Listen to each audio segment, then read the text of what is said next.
Staat open? Sorry, Nederlands. Please, ladies and gentlemen, please take your seats. Please take your seats.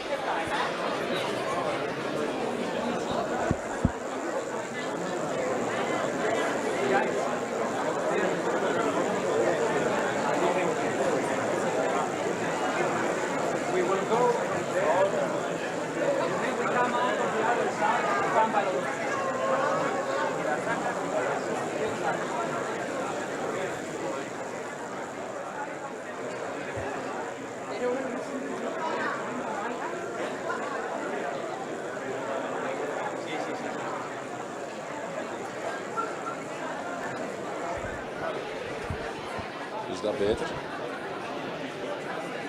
Ja, ligt naast mijn powerbrick. Die ligt naast mijn powerbrick.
Ladies and gentlemen, can I urge you to sit down, please, politely? Please sit down. We'll be in Belgium for the next 3 days. That's a good thing. But please take your seats so that we can get going with this session. Thank you.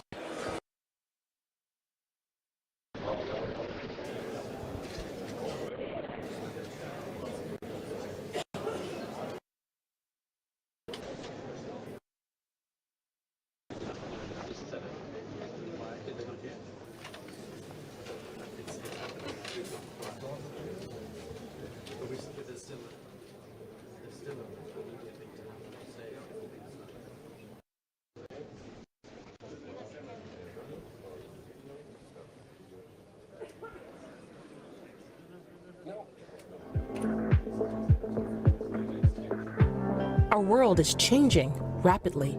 It's a call to joint efforts and forge new paths. Global Gateway is here to create new opportunities across our regions and, most importantly, people. By building quality infrastructure, this is Europe's offer to the world. Global Gateway is mobilizing up to €300 billion for projects fighting climate change and enhancing energy security, boosting competitiveness and digitalization, expanding access to education and promoting research, strengthening health systems, and securing supply chains. Together, we have already developed hundreds of projects across the globe, and local communities are the first ones to reap the benefits. With partner countries across Africa, we're powering local economies by developing clean, affordable hydropower plants. In Latin America and the Caribbean, we're making and manufacturing. We're building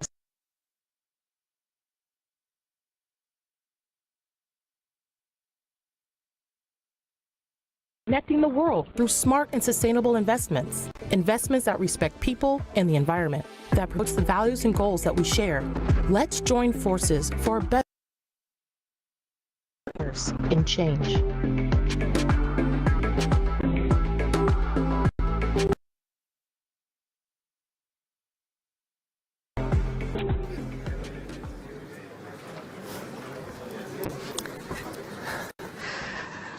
Well, thank you, gentlemen, for being here. We are going to allow a brief moment for photographers, members of the press to come.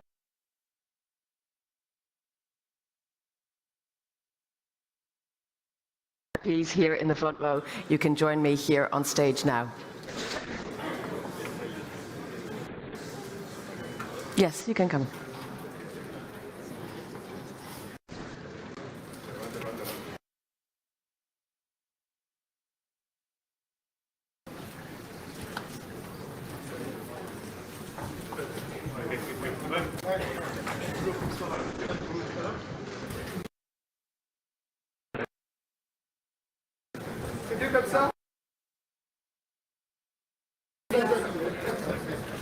Our Prime Minister is there. You take your Prime Minister.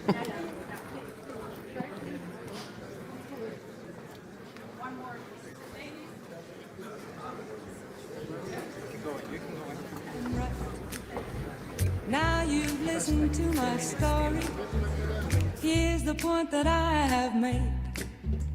Chicks were born to give you fever, be it Fahrenheit or centigrade, they give you fever. When you kiss them, fever, if you live, you learn. Fever, till you sizzle, what a lovely way to burn. What a lovely way to burn. What a lovely way to burn. What a lovely way to burn.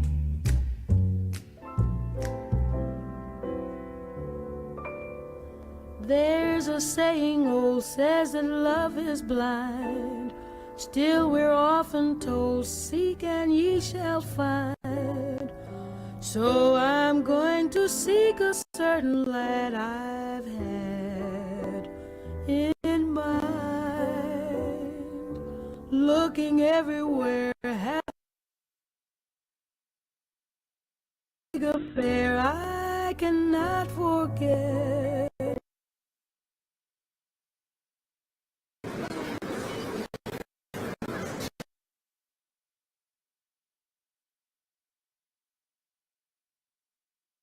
Ask you to leave the stage.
But Global Gateway must also be a tool to deepen our cooperation with other regional organizations. The European Union is an important regional organization, but it's not the only one in the world. We have the African Union, we have CELAC, we have ASEAN, and the Gulf Cooperation Council. All these regional organizations are new poles in this new multipolar world that has to be both multipolar and multilateral. Otherwise, the world will become a more dangerous place. This forum has allowed us to discuss the progress that we had done on implementing the 90 flagship project that was identified last March. And another 100 projects. Let's be concrete. 90 projects until March, 100 more will be endorsed at the next Gateway Board later this year. And the important question today, my dear friends, is what is the real impact of these projects? We know them, we name them. We know which is the political will behind them, but which is the real impact of these projects? And this will be explained by my colleague, Commissioner Jutta Urpilainen, that will offer a summary of what has been discussed at the different parallel sessions, and then we will go into the guest speakers debate. Thank you very much. Thank you, Rita.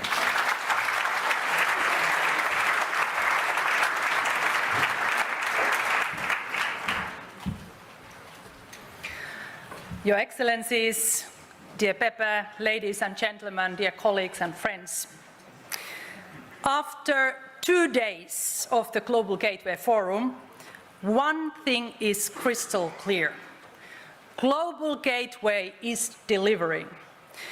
We brought together over 90 high-level government representatives, as well as financial institutions and many businesses and civil society representatives.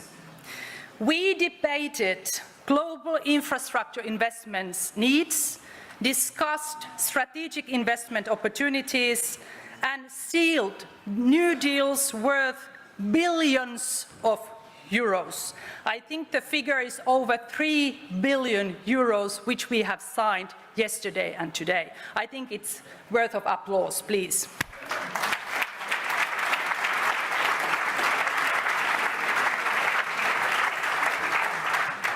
Our 6 thematic panel discussions formed the real DNA of the Global Gateway, partnerships for transformative change. So, dear friends, on the green transition, we have to increase green energy investments in emerging and developing economies and countries by reducing real and perceived risks. On education, Pepe was talking about that. We acknowledge education and research underpin the green and digital twin transition. We recognize the importance of teachers and signed the implementation of our 100 million euro teacher training initiative in sub-Saharan Africa. On critical raw materials, we need to invest in local value creation in partner countries. Our strategic partnerships on critical raw materials help our partners to move up in value chains. On transport, establishing and reinforcing strategic corridors to connect people and businesses in a sustainable way will be the backbone of the Global Gateway. On health, the private sector and collaboration with research institutions will reinforce scientific cooperation and increase global resilience. With EIB, we are investing an additional 500 million euro in strengthening national health systems. And finally, on digital, Global Gateway drives human-centric and secure digital infrastructure. Putting in place the right regulatory frameworks will avoid recreating inequalities and deepening the digital divide. So, dear friends, these were only few glimpses to the rich discussions we had yesterday and this morning. They were complemented by several new announcements and exciting projects which will live up to the aspirations of the Global Gateway strategy. I want to particularly pay attention to our heads of states of our member states from the European Union. This is real team effort. Global Gateway is based on the concept of Team Europe.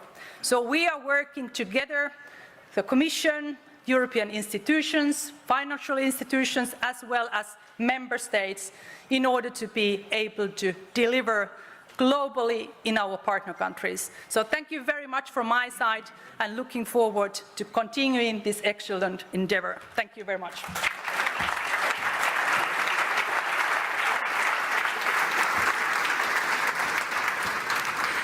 Thank you indeed, Commissioner, and indeed for all of the organisation that has gone into this event. I'm going to turn now to our guest speakers before we come to the heads of the European Union. So I'm delighted to welcome to the floor Azali Assoumani, President of Comoros and Chair of the African Union. Please, the floor is yours.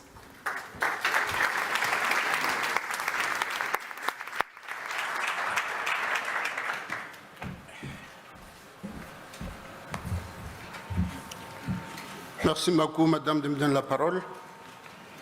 Et remercier encore une fois le Premier ministre de la République de Belgique, aussi que Madame la Présidente de la Commission européenne, représentée ici.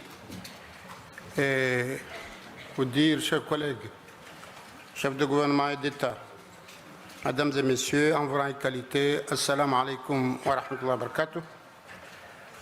Je tiens tout d'abord, au nom de ma délégation et à mon nom propre, à exprimer nos chaleureux remerciements aux hautes autorités de ce beau pays pour leur accueil chaleureux et pour les délicates attentions dont nous faisons l'objet depuis notre arrivée ici, dans cette belle ville de Bruxelles.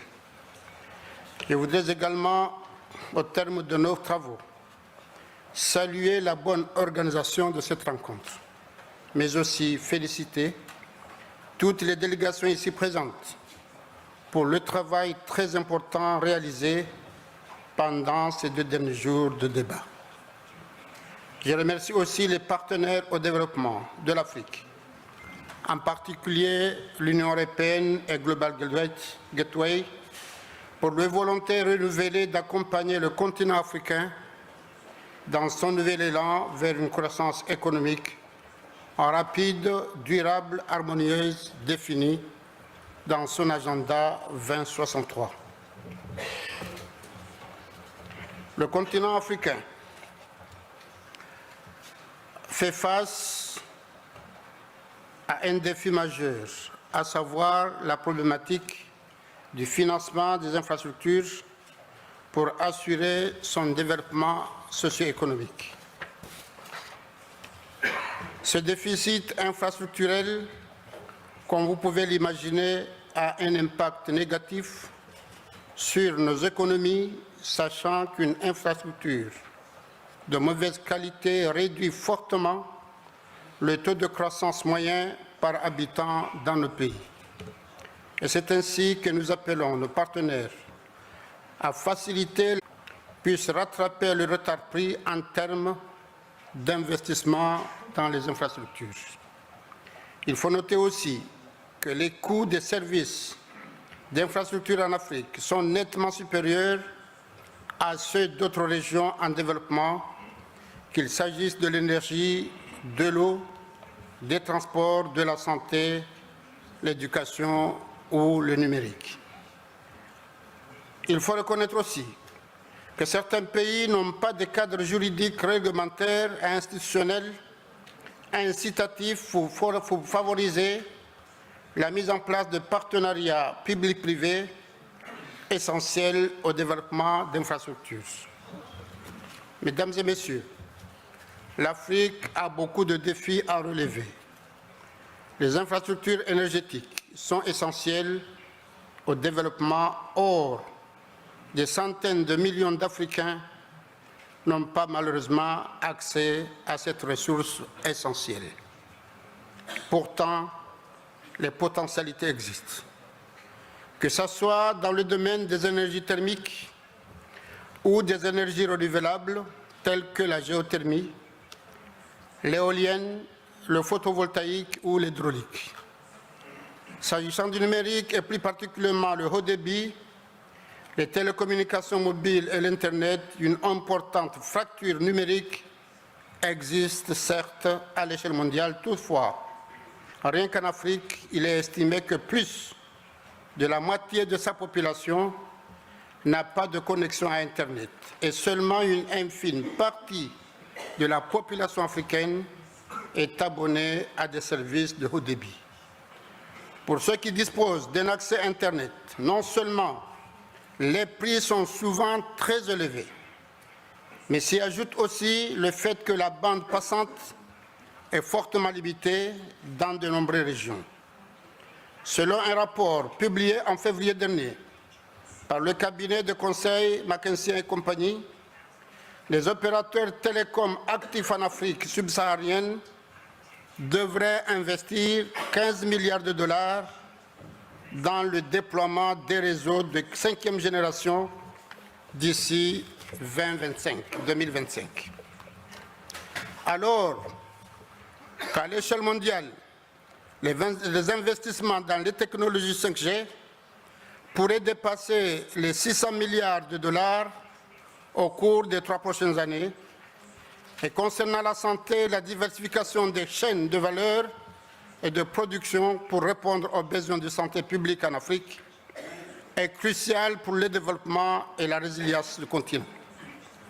Cela implique la création d'une infrastructure de soins de santé plus autonome, plus adaptable pour parvenir, entre autres, à une production pharmaceutique locale, à la promotion de la recherche et du développement dans le domaine des soins de santé, y compris les vaccins et la découverte des médicaments. Cela implique aussi la mise en place de partenariats avec les secteurs privés, des organisations internationales et d'instituts de recherche pour renforcer les capacités et l'expertise de nos pays à apporter l'innovation, y compris la télémédecine.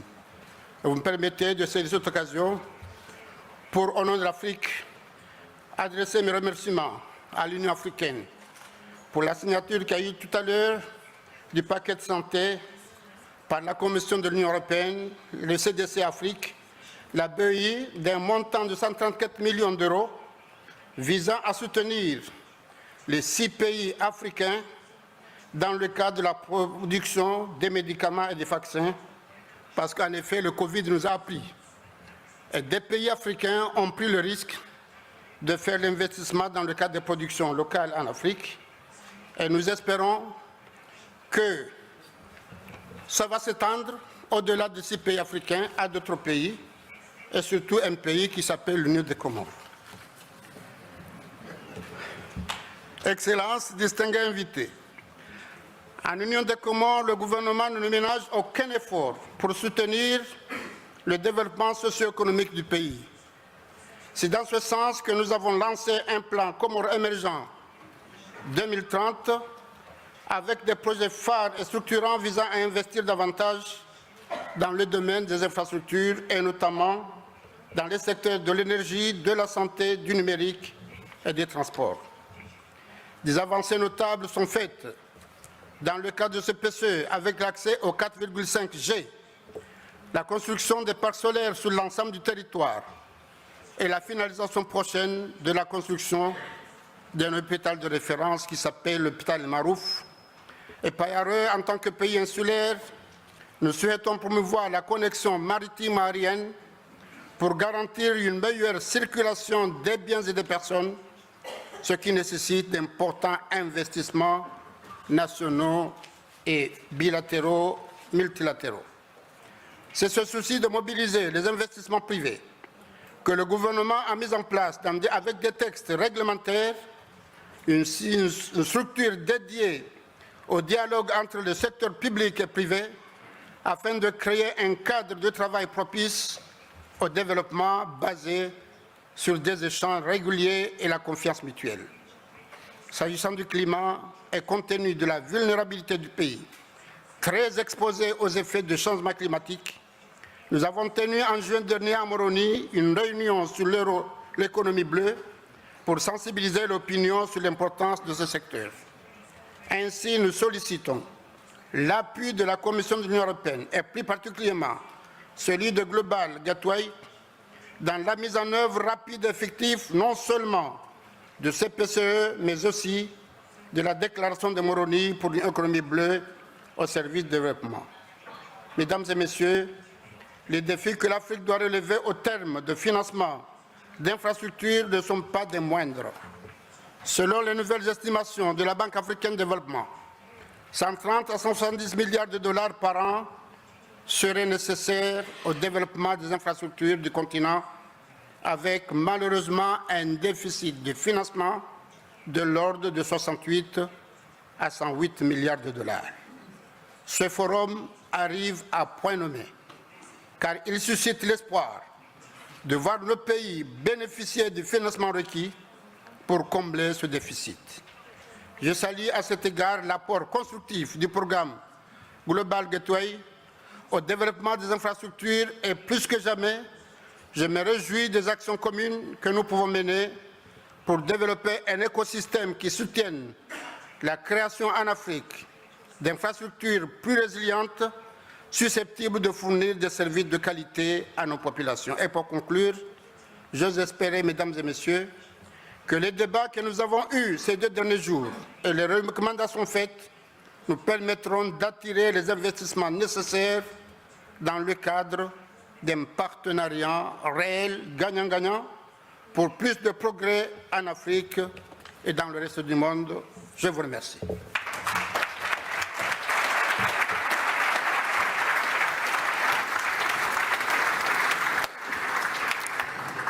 Thank you very much, Mr. President. Now, for our next speaker, we know India currently holds the chair for another month at least of the G20, and so we're delighted to welcome to the stage Damu Ravi, Secretary at the Ministry of External Affairs of India. Thank you very much.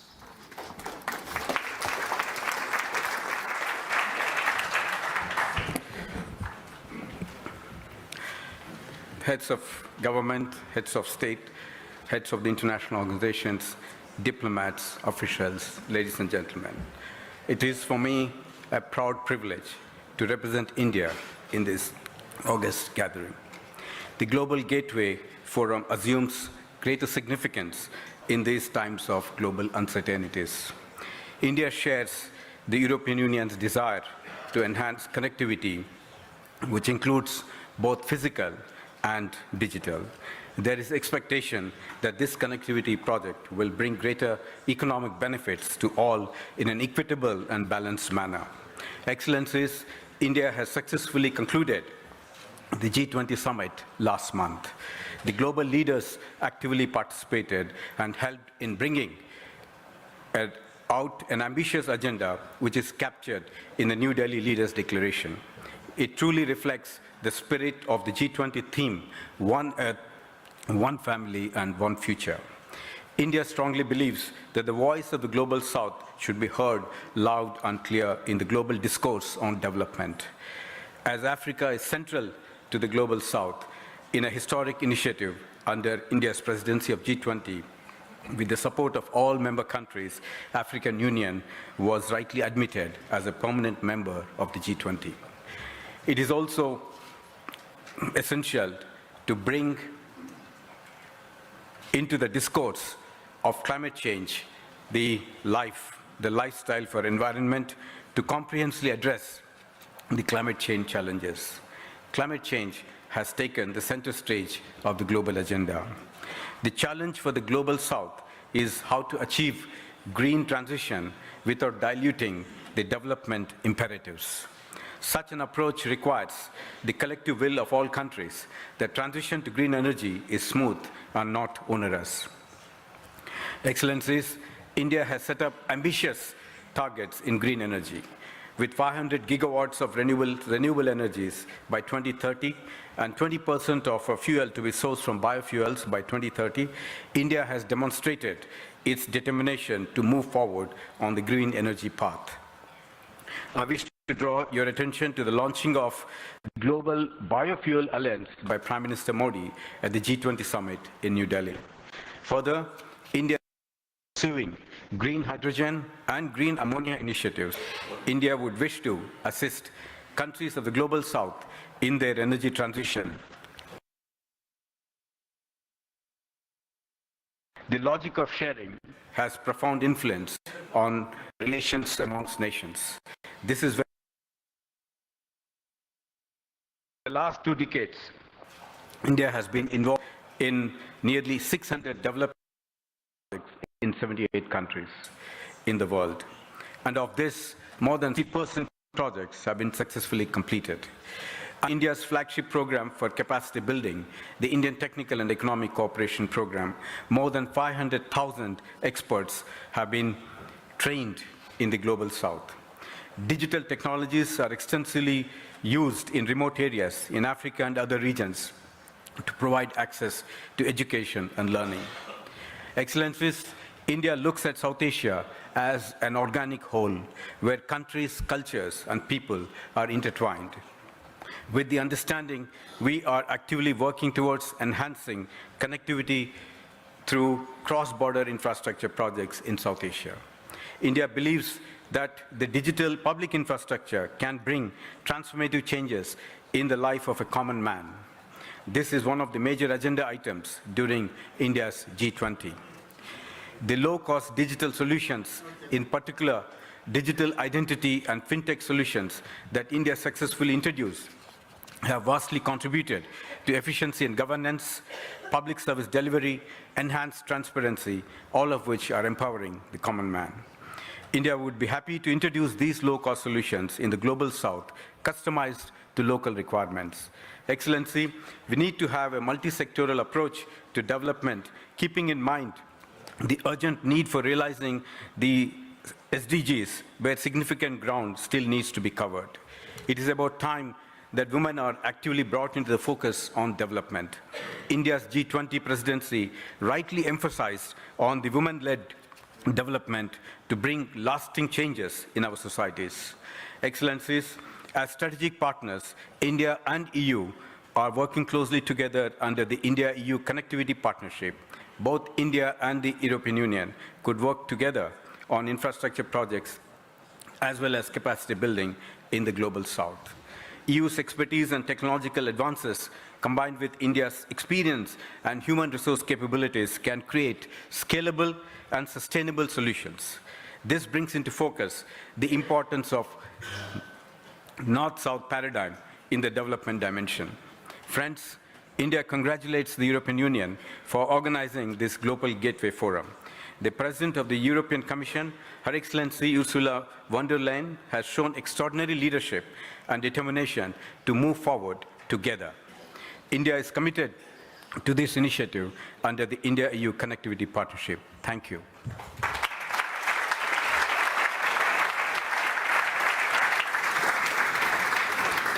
Thank you, sir, for such a positive message and a reminder of those SDGs. We turn now to our heads of the European Union. As most of you all know, there's a European summit happening in Brussels today, and such fortuitous planning means we've been able to cut the carbon emissions of those travelling today to Brussels. So I'd like to turn the floor over to Pedro Sánchez, President of the Government of Spain and currently holding the presidency of the European Union.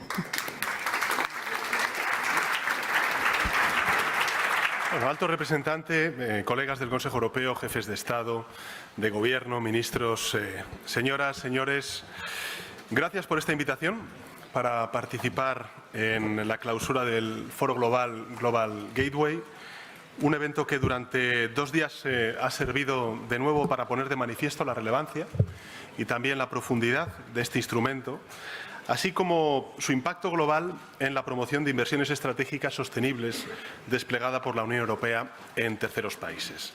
Como bien ha señalado el alto representante Pepe Borrell, España ha estado implicada de forma muy activa en esta iniciativa desde sus inicios. Por eso quisiera comenzar reiterando el más firme apoyo de mi país a la misma en este momento en el que España preside el Consejo de la Unión Europea. Y desde esa posición, permítame compartir con ustedes unas muy breves reflexiones sobre el Global Gateway tras estos 2 días de trabajos. Todos creo que somos muy conscientes de la relevancia de la inversión que se pretende movilizar, nada más y nada menos que 300.000 millones de euros. Pero más allá de las cifras, me gustaría destacar algo fundamental, y es el salto cualitativo que esta oferta representa en la acción exterior de la Unión Europea. Porque lo que el Global Gateway aspira a trasladar son los valores europeos en un momento en el que estos son más necesarios que nunca. Y lo hace al menos en 3 aspectos que me gustaría compartir con todos ustedes. El primero, aquí se ha hecho referencia por parte del resto de intervinientes, alineándose decididamente con la Agenda 2030 de Naciones Unidas. También con el Acuerdo de París en la lucha y la adaptación al cambio climático para contribuir junto a nuestros socios al avance inaplazable del desarrollo sostenible. En segundo lugar, generando relaciones de verdadera asociación y de partnership, tanto con los países del llamado sur global como con los organismos regionales multilaterales. ¿Eso qué significa? Bueno, significa impulsar inversiones productivas frente a las meramente extractivas, con proyectos que reflejen las necesidades, las prioridades de nuestros socios, alentar la formación de asociaciones para el reforzamiento de cadenas de valor, tanto en la Unión Europea como en los países en los que son objeto de estas inversiones. Y finalmente, creo que es muy importante decir que lo que hacemos es compartir esos valores democráticos, los estándares europeos en materia social, laboral, de género entre hombres y mujeres, de buena gobernanza, de transparencia, demostrando así un compromiso especial con nuestros socios y con su ciudadanía. Porque ahora más que nunca, queridos amigos y amigas, necesitamos democracias plenas, sociedades justas, igualitarias, economías sostenibles y, por cierto, un mundo en paz. Son, sin duda, objetivos muy ambiciosos los que nos hemos marcado y alcanzarlos con éxito requiere una gobernanza clara, transparente, inclusiva, que integre a todos los actores involucrados. Por eso, creo que es muy importante la creación de este Business Advisory Forum, de la plataforma para la participación de la sociedad civil, como fórmulas que lo que hacen es garantizar que las voces del sector privado y también de la sociedad civil van a ser escuchadas y tenidas en cuenta. Y al mismo tiempo creo que resulta clave ejecutar nuestras acciones desde un enfoque, como ha dicho bien la comisaria, de Equipo Europa o de Team Europe, que permita maximizar la aportación tanto de las instituciones comunitarias como también de los Estados miembros de la manera más eficiente, coherente y cooperativa. Se trata, en definitiva, de una de las grandes iniciativas de la Unión Europea hacia el mundo, consciente de esa dimensión. En nuestro humilde papel como presidencia rotatoria del Consejo de la Unión Europea, España se está volcando en el desarrollo de la misma. Lo hemos demostrado, además, en la presentación de la Agenda de Inversiones Globales, de Global Gateway, Unión Europea, América Latina y el Caribe, en el marco de la tercera cumbre Unión Europea-CELAC, celebrada el pasado mes de julio. Y en ese sentido, quiero destacar la implicación del Gobierno español en la identificación de la lista de 130 proyectos estratégicos de inversión en América Latina y también en el Caribe, presentados durante esa cumbre. Hablamos de un compromiso de movilización de inversión muy importante, estamos hablando de 45.000 millones de euros, de los cuales España contribuirá con 9.400 millones de euros. Y además de ello, otra de las prioridades de la presidencia española en el marco del Global Gateway es asegurar no solo un adecuado equilibrio geográfico entre países, sino también entre los distintos sectores de desarrollo. Porque junto al desafío de las transiciones ecológicas y digital, como aquí se ha dicho, nuestros socios se enfrentan igualmente al reto de un crecimiento y de una cohesión justa. Por eso trabajamos para que la cartera de inversiones del Global Gateway contemple actuaciones en sectores sociales como la educación, como ha dicho el alto representante, la formación, la salud, la protección social, que se sumen a las desempeñadas en materia de energía, clima, digitalización, transportes, conformando un gran elenco de inversiones en favor de la transformación del progreso y del bienestar. Termino. Lo que quiero decir es que debemos ser muy conscientes de las altas expectativas que Global Gateway ha creado en muchísimos países aquí presentes y otros tantos, y asumirlas tenemos que hacerlo con orgullo y con un máximo grado de compromiso, como ha dicho el alto representante, consciente de que esta iniciativa está llamada a ser uno de los grandes sellos de identidad de la Unión Europea en su acción exterior. Por eso termino invitándoles a mantener el excelente trabajo que estamos realizando juntos, a redoblar los esfuerzos para asegurar el éxito de esta empresa común, a avanzar decididos por el camino que ya hemos abierto. En definitiva, sigamos impulsando, amigos y amigas, las transiciones verde, digital, social, con inversiones históricas, como lo que estamos aquí anunciando, y hagámoslo siempre de una manera justa, inclusiva, creando trabajos dignos, mejorando la calidad de vida de nuestras sociedades, tanto las europeas como las de nuestros socios globales. Nada más y muchas gracias.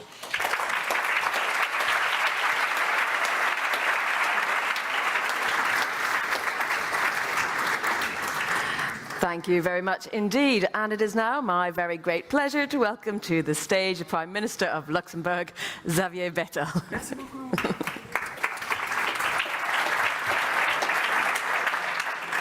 Chers amis, comme on jongle d'une langue à l'autre pour respecter aussi la francophonie, je m'adresserai à vous en français pour commencer. Alors tout d'abord, gateway veut dire en fait une passerelle.